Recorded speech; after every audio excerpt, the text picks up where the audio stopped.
सुखदेव जी आज बहुत बड़े वैरागी हैं, सबसे बड़े वैरागी माने गए हैं सुखदेव जी।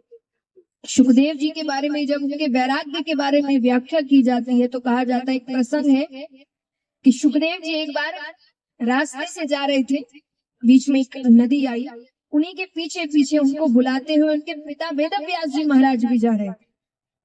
तो उस नदी में कुछ स्त्रियां स्नान कर रही थी,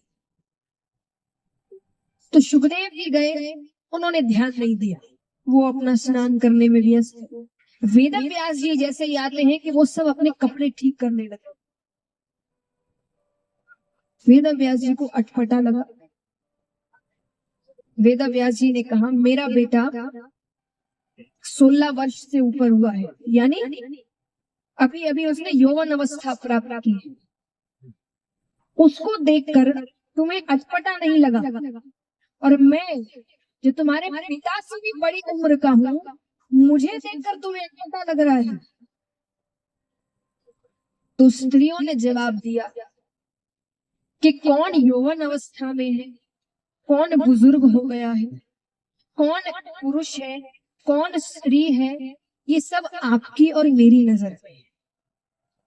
वो जो अभी सामने से गया उसके लिए सब एक है, यानी जो समदृष्टि कहते हैं उनके लिए हर कोई एक ही है। वो पुरुष स्त्री पशु हर किसी को एक ही नजर से देखते, तो उनकी नजर में कोई है ही नहीं कि ये औरत है या ये ऐसे है, अच्छा ये स्नान, वो सबको एक दृष्टि से देखते हैं। बोले ये तो आपकी दृष्टि में, इसलिए आपको पता है कि वो यौवन अवस्था में है और आप बुजुर्ग हैं, उससे पूछो, उसको नहीं पता। इसलिए उन्हें देखकर हमें अटपटा नहीं लगा। यानी सुखदेव जी कितने बड़े वैरागी हैं। तो जो इतना बड़ा वैरागी होगा वो प्रशंसा उसी की करेगा जो उससे भी बड़ा होगा, है ना? एक सफल आदमी, उसकी प्रेरणा कौन होता है? उससे भी सफल, जिससे उसने सीखा। अपने आप से नीचे से थोड़ी वो प्रेरणा लेगा, जो खुद कोई काम करता नहीं और वो कहेगा अरे इसको देखकर मुझे प्रेरणा मिली। ऐसा कभी होता है?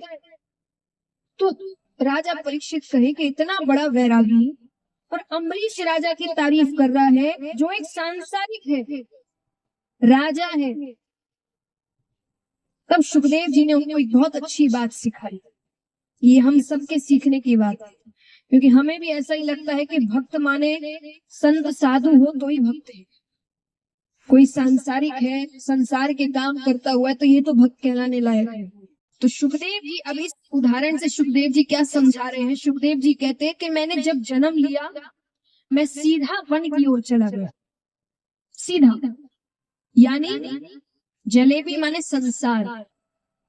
मैंने जलेबी का स्वाद चखा ही नहीं, तो जब चखा ही नहीं तो छोड़ के कौन सी बड़ी चीज कर दी?